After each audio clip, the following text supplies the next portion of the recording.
জাতীয় সংসদ নির্বাচনে প্রার্থিতা ফিরে পেতে নির্বাচন কমিশনে ৬৪৫ জনের আপিল শুনানি শুরু হয়েছে, চলবে ১৮ জানুয়ারি পর্যন্ত। সকালে শুনানিতে ঢাকা ৯ আসনে স্বতন্ত্র প্রার্থী তাসনিম জারার মনোনয়নপত্র বৈধ ঘোষণা করেছে নির্বাচন কমিশন। এছাড়া কক্সবাজার ২ আসনে জামায়াতের প্রার্থী হামিদুর রহমান আজাদের মনোনয়ন বৈধ ঘোষণা করা হয়েছে। এদিকে চাঁপাইনবাবগঞ্জ ২, নারায়ণগঞ্জ ৪, নরসিংদী ১, শরীয়তপুর ১ আসনে জাতীয় পার্টির মনোনীত প্রার্থীরও মনোনয়ন বৈধ ঘোষণা করেছে ইসি। আপিলের শুনানিতে প্রার্থীর পক্ষে অংশ নিতে পারছেন সর্বোচ্চ ৩ জন। প্রতিদিন গড়ে ৭০টি আপিলের শুনানি নেয়ার পরিকল্পনা কমিশনের। এর আগে শুক্রবার শেষ দিনে প্রার্থিতা ফিরে পেতে নির্বাচন কমিশনে আপিল করেন ১৭১ জন। আপিল করাদের বেশিরভাগই স্বতন্ত্র প্রার্থিতার জন্য মনোনয়নপত্র জমা দিয়েছিলেন। প্রাণ সসের মাখামাখি টেস্ট বার্গারকে করে তোলে আরো ইয়ামি, আরো জোস। প্রাণ সসের বস। ঢাকা ৯ স্বতন্ত্র প্রার্থী হিসেবে আমি যে মনোনয়নপত্র দিয়েছিলাম, আমার প্রার্থিতা বৈধ ঘোষণা করা হয়েছে।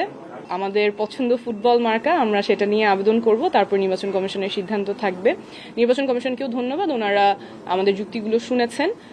সর্বোপরি আমরা বলছিলাম যে আমাদের দৃঢ় বিশ্বাস আপনাদের জনসমর্থন নিয়ে আগামী নির্বাচনে লড়াই করতে পারবো। এ বিষয়ে আরো জানাতে রাজধানীর আগারগাঁওয়ের নির্বাচন ভবন থেকে যোগ দিচ্ছেন সহকর্মী সুলতানা জাহান মিতু। আজকে আপিল শুনানি শুরু হয়েছে এবং ১৮ জানুয়ারি পর্যন্ত চলবে আপিল শুনানি। এখনো পর্যন্ত আসলে কতজনের প্রার্থিতা বৈধ ঘোষণা করা হয়েছে? দেখুন, এখন পর্যন্ত আপিল শুনানি হয়েছে ৩৬ জন প্রার্থীর। এর মধ্যে ২৬ জনের প্রার্থিতা বৈধ ঘোষণা করেছে নির্বাচন কমিশন। ৪ জনেরটা বাতিল করেছে এবং ৬ জনকে অপেক্ষমান রেখেছে। এর মধ্যে আপনি ইতিমধ্যেই জেনেছেন ঢাকা ৯ আসনের স্বতন্ত্র প্রার্থী তাসনিম জারার প্রার্থিতাকে বৈধ ঘোষণা করেছে নির্বাচন কমিশন।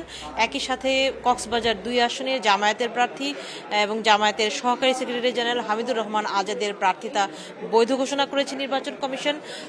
এখানে এসেছিল জাতীয় পার্টির মহাসচিব শামীম হায়দার পাটোয়ারি। তিনি জানিয়ে গেছেন তারা মোট ২৫টি আপিল আবেদন করেছেন ৩০০ আসনের মধ্যে, তাদের যেগুলো বাতিল হয়েছিল, এবং এই ২৫টির মধ্যে আজকে ৫টির শুনানি ছিল। ৪টি তারা বৈধ ঘোষণার রায় পেয়েছেন এবং একটি অপেক্ষমান আছে। এ তো গেল ৩টি বড় প্রার্থীর কথা। এছাড়া আরও যারা প্রার্থী আসছেন, আজকে সারাদিনে প্রায় ৭০ জনের শুনানি হবার কথা রয়েছে। শুনানি তালিকায় নির্বাচন কমিশন এই প্রথম ৭০ জন প্রার্থীকেই রেখেছেন। এখন পর্যন্ত ৩৬ জন শেষ হলো। আশা করছি দিনের বাকি সময়ে বাকি প্রার্থীদের শুনানিটিও শেষ হবে। একটি বিষয়, যারা নির্বাচন কমিশনের রায়ে যাদের মনোনয়নপত্র বা মনোনয়ন বাতিল বলে ঘোষণা করা হচ্ছে চূড়ান্তভাবে, তাদের কিন্তু উচ্চ আদালতে যাবার সুযোগ রয়েছে। এবং প্রার্থীরা যারা আসছেন, যারা বলছেন যারা আসলে সন্তুষ্ট নয়, তারাও অনেকেই সে কথা জানিয়েছেন যে তারা আদালতে শরণাপন্ন হবেন। একটি বিষয় আপনি জানেন যে যাচাই বাছাইয়ে প্রায় বাদ পড়েছিল ৭২৩ জন প্রার্থী, তার মধ্যে প্রায় অর্ধেকই স্বতন্ত্র।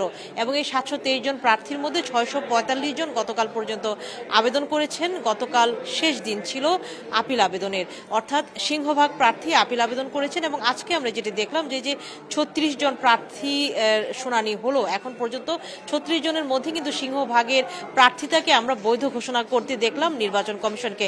অর্থাৎ এই কয়েকদিন ধরে আমরা যেটি দেখছিলাম যে আপিল আবেদনে যারা আসছিলেন প্রার্থীরা, তাদের বেশিরভাগেরই যে ভুল ত্রুটিগুলো ছিল সেগুলোকে বেশ আপাত বিবেচনায় গৌণই মনে হয়েছে আমাদের কাছে।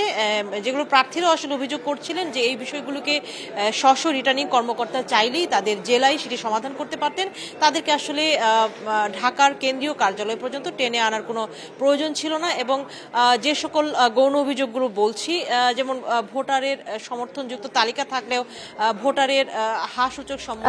আপনি থাকুন মিতু, আপনার সাথে পরবর্তীতে আবারও যুক্ত হব। সুলতানা জাহান মিতু জানাচ্ছিলেন নির্বাচন ভবন থেকে।